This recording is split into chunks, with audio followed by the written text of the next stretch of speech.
Our single friends can DoorDash tonight. It's almost the weekend, guys. It's time to look back and crown this week's MVP on Who Delivered. Powered by DoorDash, just like you can win every Saturday with DoorDash Streaks, saving more every time you order. These players delivered when it mattered the most, so let's break it down. If you watched Josh Allen and the Bills last night, Josh Allen delivered in a big way. And when the pressure was on, they came through, no hesitation or delay. And if you've been watching week after week, that performance isn't a fluke. Josh Allen is on a streak.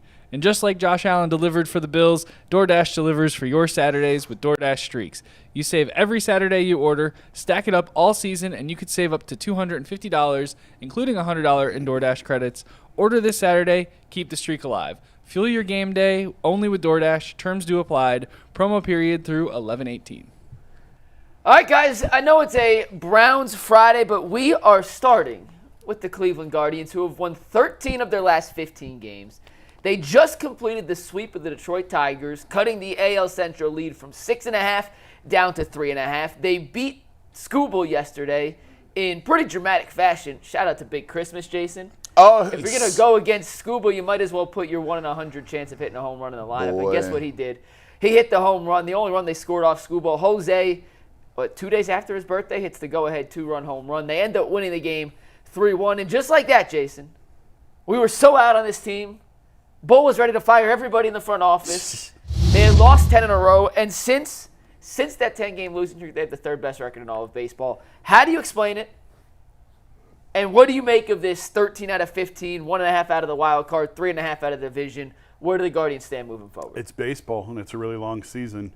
The question is this run sustainable?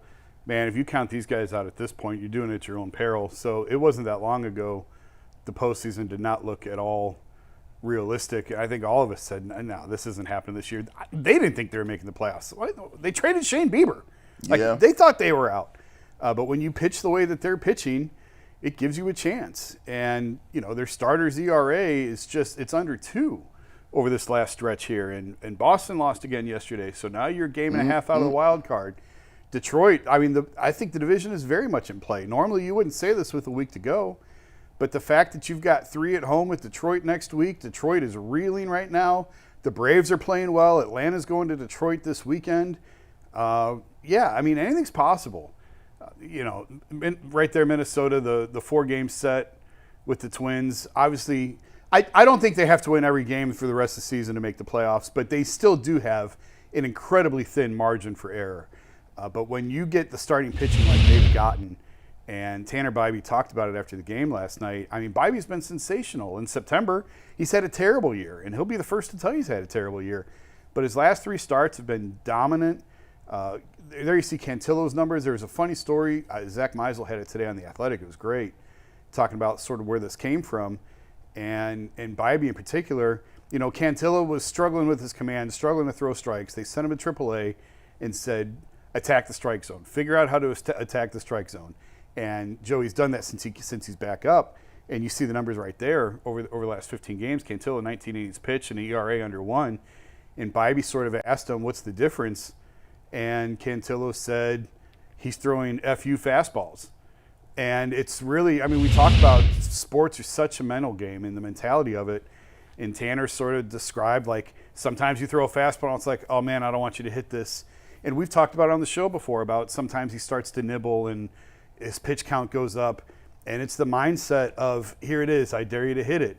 And it sounds so simple, and it's like, no, it can't be that. No, it can be that, just because of the way that these guys attack hitters and how aggressive Bybee's been and was again yesterday. The Tigers get the early run off them, and they have second and third. You're down 1-0 against Skubal.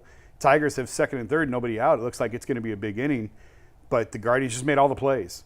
And they don't run into outs. They make the plays in the field. They're clean defensively. They get dominant starting pitching, and that's how you turn a 15.5 game deficit to 3.5. It's a remarkable story. It's a great run. All the credit to them. It's been a really hard year for them, obviously, when you talk about losing Clase, losing Luis Ortiz. It feels like it's been like 4 seasons in one for these guys. And here we are with a week to go, and they're right there in it. Man, hey, listen, ever since he crashed out in that dugout, yeah, Bybee looked like he was like, you know what? I'm gonna go ahead and lean into this right now. Let's talk about the Detroit Tigers. Like this is the headline in the Detroit Free Press. Detroit's latest loss to the Cleveland Guardians has them crashing to earth. Okay, this is officially getting scary. Is the first line, right? You lose this game 3-1, and like you said, they got the run early. And when you got a dude like Skubal on the mound, it's like, all right, you get them one, you starting to count your lives. Because now it's like, okay, if you get the 3 runs, it's almost lights out. Let's get up out of here. And as soon as I'm sitting there, I'm watching this, and I'm like, man, Tyvus was joking about Big Christmas, right? And Christmas in July and all that good stuff. And I'm like, bro, I'm going to have to hear this man's mouth. I'm going to have to hear this, because it's almost like you coach baseball. It's like putting the one kid in that, it's at the end of the game. He never really plays. You put him in, you be trying to hide him in the right field, try to hide him in the outfield so the ball don't come to him, and he's up against another kid, best pitcher, he's on the traveling squad. He closes his eyes, swings the ball back, and all of a sudden, guys just start cheering. He's like, what happened? Yeah, you hit the ball over the fence. That's wild work for him to hit that home run. But the crazy part about this is, I said yesterday, if they sweep the Tigers, I will officially pick them. Yeah, you did. To make the playoffs. And I got them. I got to stay to my word. And now Boston loses. A game and a half is light. A game and a half. Now you in the territory where now you got Detroit again. So if you're the Tigers coming up here in a couple weeks, this sweep is looming large in the back of your head. Yeah. You're like, oh, we can't beat these dudes right now. And when you get the most delusional people on the earth, are wide receivers and baseball teams that get hot. And the Guardians right now feel they're the hottest team in the game. And when you play in hot baseball, there's nothing that really can stop you in terms of feeling like every single game you go out there, you got an opportunity to win. It is absolutely crazy what the Guardians do. For the season, now the offense in the last 15 games has been better, but for the season, this is the team with the lowest team batting average in baseball, the second lowest OPS. They've scored the 4th fewest runs in the entire major leagues. They are 1.5 game out of a wild card spot and 3.5 games out of the division. How have they won? Well, the offense has gotten a little better. They've gotten some really timely hits. But, Ann, if you pull up these numbers, yeah, exactly right here. Over the last 15 starts, the Guardians starters have a combined ERA of 1.53 with a better than 3-to-1 strikeout to walk ratio. Look at the individual numbers from these guys. Steve, take the next graphic here. If you go down the line, Bibby's been an ace. 21 in the 2/3 innings pitched with a 1.25 ERA. Williams, 18 innings pitched, 1.5 ERA. Cantillo, sub-1 ERA in over 19 innings pitched. Sassoni and Messick, both lower than 1.5. Logan Allen, your worst of the 6 starters, and I don't know how much this 6-man rotation, Jason's played a role in these guys down the stretch, feeling more rested and recovered for each start, but he's been the worst of the 6, and his ERA is 3.6. That's right around league average, and maybe even slightly above if you go into the minutia of the exact decimal point. But the starting pitching has been incredible, and this is after the first, 140 games, Jason, where we had complaints about the inconsistency of the starters. Gavin Williams, great start, bad start, great start, bad start, great start, bad start. Tanner Bybee. Bad start. Until lately. And then, like you said, Cantillo got sent down to the minors. Sassoni was great, then not good, has been great again. Parker Messick has been a revolution since being called up. And we talk about this Guardians pitching factory time in, year in, year out, Jason. Carl Willis does an incredible job. If there's someone better in the business, you got to tell me who it is, because I'm frankly not sure that person exists. But what they have done with this rotation, with the unproven top-end talent, getting these young guys in Messick and Cantillo to step up and pitch like aces over the last 2.5 weeks, it is simply incredible. And they are overcoming an offense that, even with its added production of late, is still below league average in every statistic you're looking at. The pitching has been that good, guys. And I'm not sure it's 100% sustainable moving forward. Jason, they're pitching that well right now. I'm not sure a 1.53 ERA as a staff is sustainable for another 10 games and into the playoffs. But I don't know who's going to fall off. They all are pitching with extreme confidence right now, and that's almost as important as your stuff. Yeah, I mean, I don't think they're going to pitch to a sub-2 ERA for the rest of the season. I know that's only a week, but then into the postseason, if they make the postseason, I don't think that's fair to expect that out of them. But at the same time, I mean, enjoy it while it's here and ride it out while it lasts. And it's all the little things. And you mentioned Noel. You know, that's the perfect guy to throw against Skubal because it's going to be hard for you to string hits together. And they don't have very many threats who are going to hit the ball out of the park. He runs into one. And he did. I saw a stat real quick on Yeah. the home run. Skubal has faced over 3,000 batters in his major league career. Noel became the third player to hit an 0-2 homer off Skubal That's in over ridiculous. 3,000 batters. That's ridiculous. Just a third. And it was a good pitch. It wasn't exactly. a bad pitch. He just has stupid power. if he can At touch first, I thought it was a fastball. I'm like, why would anybody throw this guy a fastball? And it wasn't a fastball, but he located it well. Like it was on the corner. He didn't catch the plate.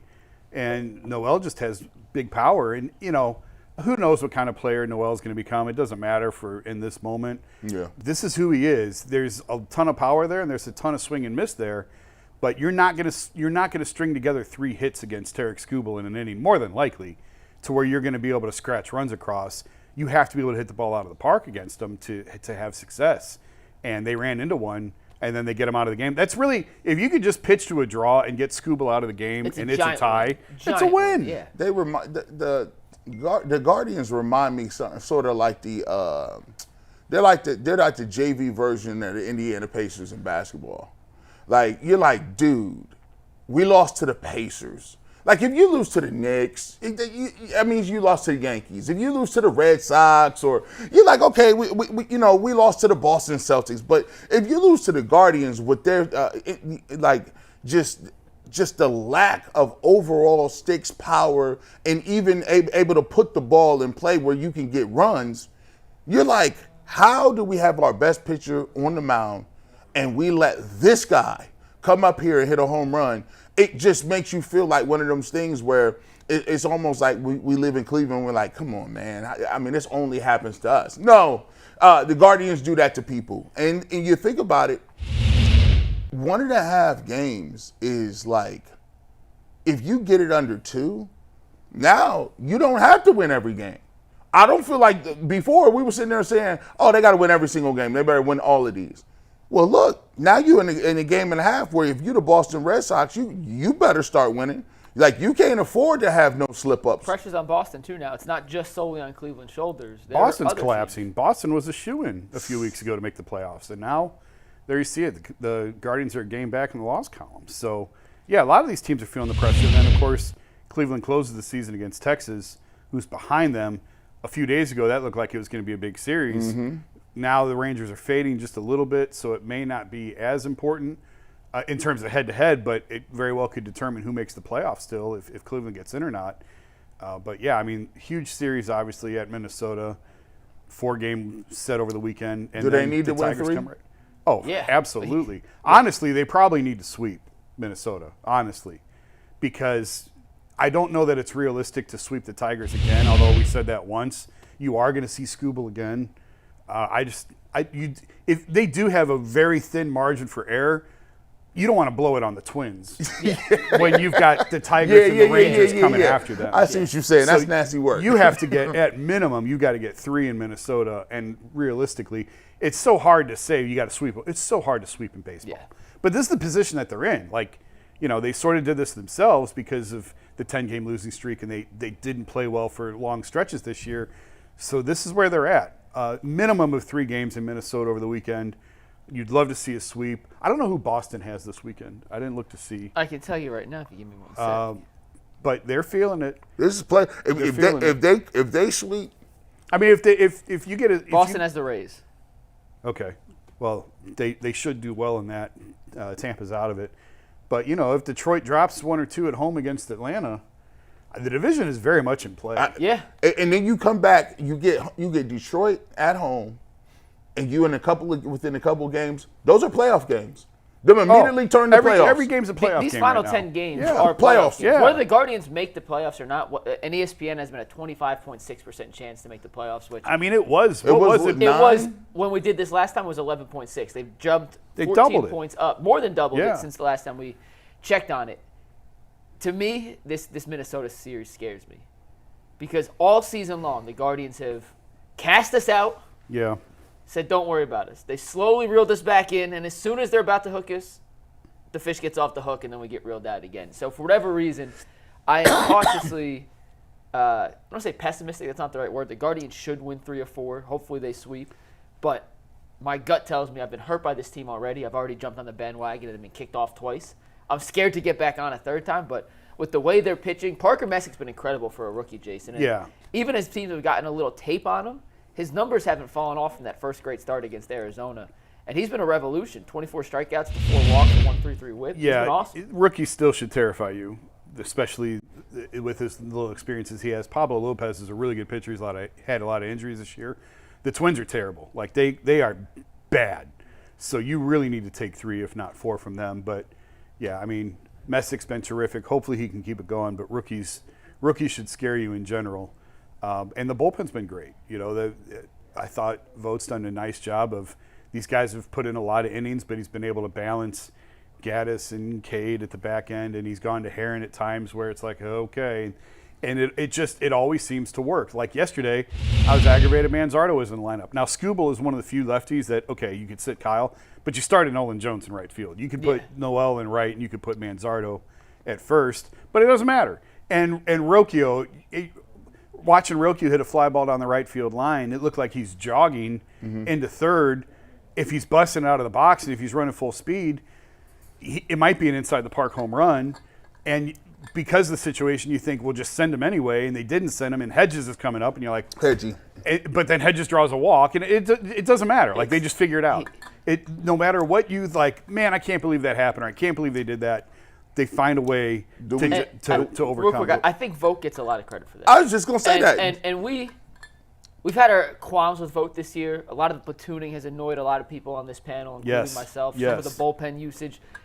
But you know what? At the end of the day, it's all about, does your team play hard as can be, and does it work, right? The results more than anything else. And right now, all the buttons he's pushing are working. The Guardians should have been out of this a long time ago. To your point earlier, Jason, they traded Shane Bieber at the deadline. They told you what they thought. Yeah. Second year in a row, by the way, a team's traded at the deadline, traded away a star pitcher. Yeah. Jack Flaherty with the Tigers last year, they catch fire. The Guardians traded Shane Bieber. They catch fire. But, man, he deserves a ton of credit, and we've done a bad job as a show. And as the producer, I'll take a hand up, and my bad on this one, of not giving him his due credit because although he's not perfect, no manager is, the fact that this team, despite losing Clase and Ortiz and the 10-game losing streak and trading away their ace at the deadline, they are right in the thick of this with 10 games to play. And I don't think any of us expected that to be the outcome in the middle of July. So, I mean, this team Vogt, my bad. This team was a heartbeat from trading Stephen Kwan Yeah. at the deadline. And I think the biggest credit for Vogt is holding this thing together through Clase and Ortiz. Like, those were major catastrophes within the organization. And frankly, they probably would have, I know they would have traded Clase. Like, they were selling.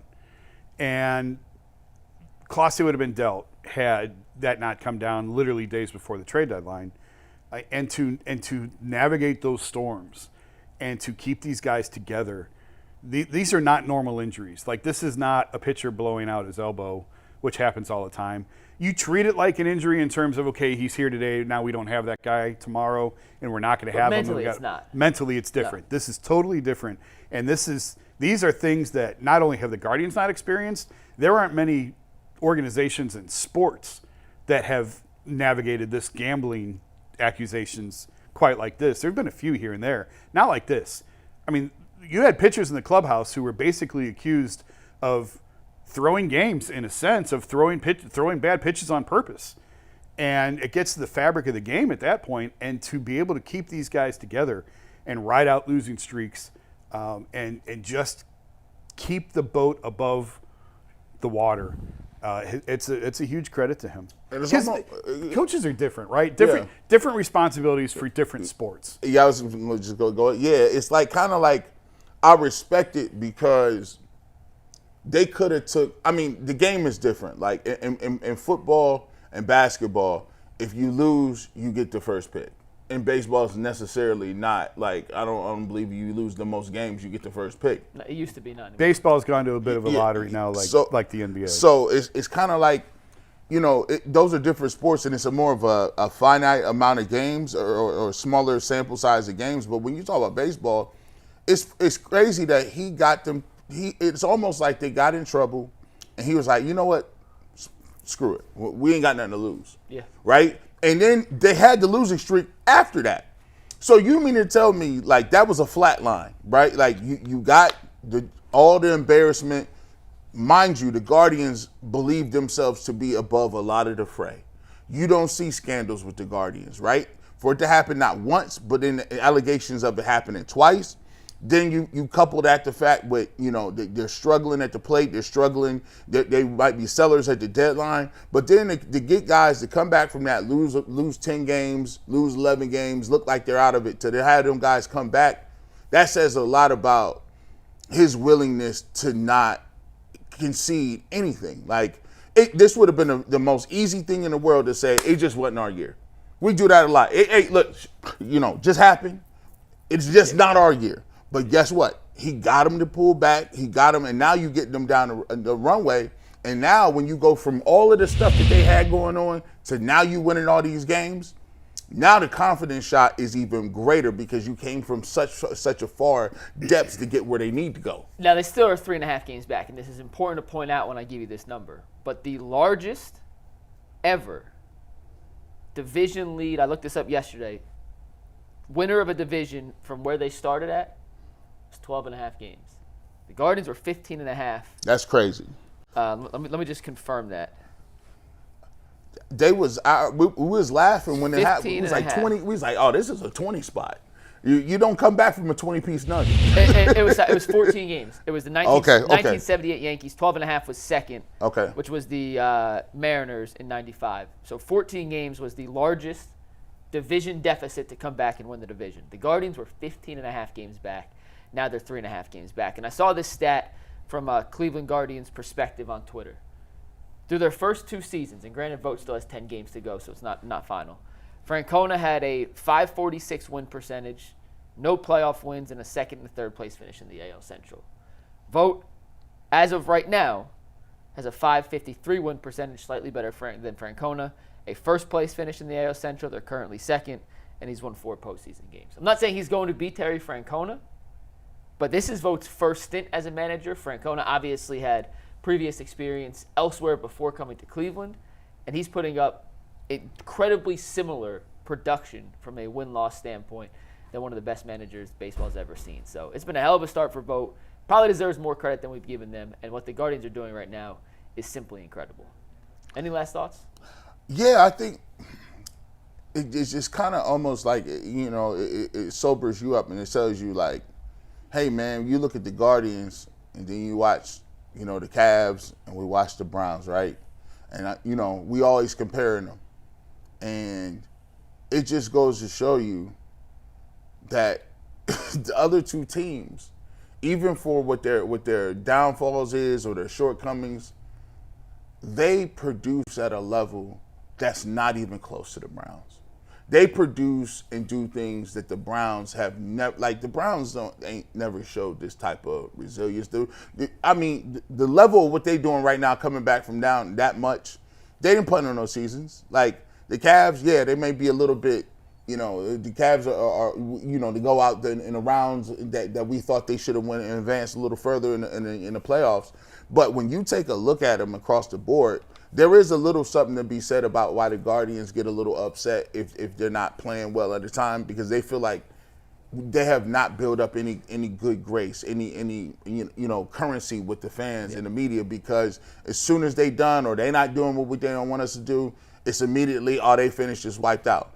But we stay loyal to these Browns like it's nothing, and they produce. I can't lie, man. I mean, this is a very impressive feat that they're doing, especially given the fact that they had all this adversity. Because the Browns would have folded up like a tent if you got 2 people talking about gambling. They would have folded that up at game 3.